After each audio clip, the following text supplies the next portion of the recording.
F آئی اے نے ان جعلی اور بے نامی اکاؤنٹس میں بڑی رقم جمع کروانے والوں کا بھی سراغ لگایا۔ ایف آئی اے نے اپنے چالان کے ساتھ 64 افراد کا بیان بھی لگایا جو کہ ان اکاؤنٹس میں رقم جمع کرواتے رہے تھے۔ ان میں سے چند بیانات اگر پڑھے جائیں تو معلوم ہوتا ہے کہ کس طرح بینک کے افسران کو ساتھ ملا کر ان کی رقم کی ہیر پھیر کر کے کاؤنٹر پر ان کے چیک دوسرے اکاؤنٹ جمع کروا کے ان کے حوالے سے بلیک منی کو وائٹ کرنے کی کوشش کی گئی۔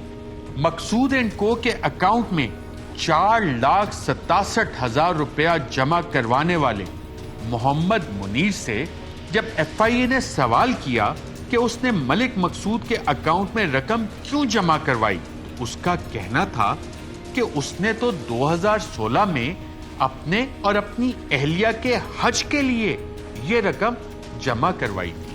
اس کا چینی کے کاروبار سے یا ملک مقصود سے کوئی تعلق نہیں۔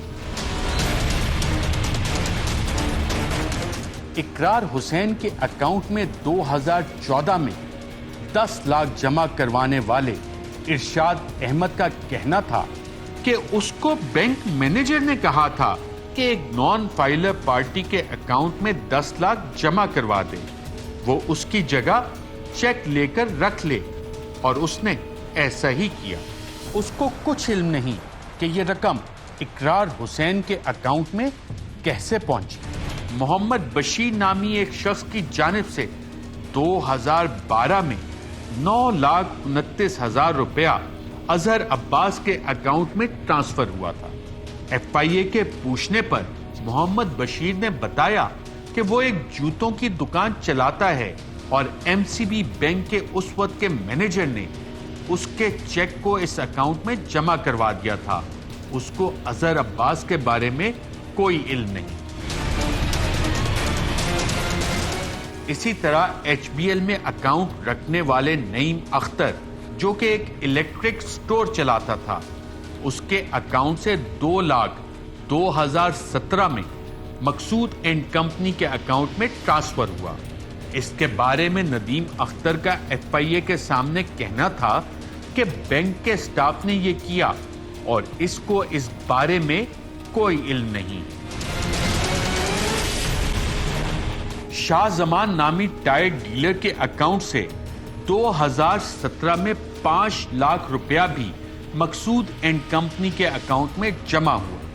جب ایف آئی اے نے شاہ زمان سے پوچھا تو اس کا کہنا تھا کہ 5 لاکھ روپے کا چیک اس نے جان ٹائر ڈیلر کو ٹائر خریدنے پر دیا تھا۔ اس کو علم نہیں کہ یہ چیک اس اکاؤنٹ میں کیسے آیا۔ اسی طرح سید ناصر عباس نامی شخص نے بھی مقصود اینڈ کو نامی کمپنی کے اکاؤنٹ میں 2017 میں 5 لاکھ روپیہ جمع کروایا۔ ایف آئی اے کے سوال کرنے پر ناصر عباس کا کہنا تھا کہ اس کا ٹورزم کا کاروبار ہے اور یہ 5 لاکھ کا چیک ہوٹل مینجمنٹ کے کہنے پر مکہ اور مدینہ میں ہوٹل کے کمرے بک کروانے کے لیے اس اکاؤنٹ میں جمع کروائے تھے۔ اسی طرح ابوا انٹرنیشنل ٹورز کے مالک ناصر خان نے بھی ایف آئی اے کو یہی بیان دیا کہ 2017 میں مکہ اور مدینہ میں ہوٹل بک کروانے کے لیے مقصود اینڈ کمپنی کے اکاؤنٹ میں 10 لاکھ روپے ٹرانسفر کیے اور اس کا اس کمپنی سے کوئی تعلق نہیں۔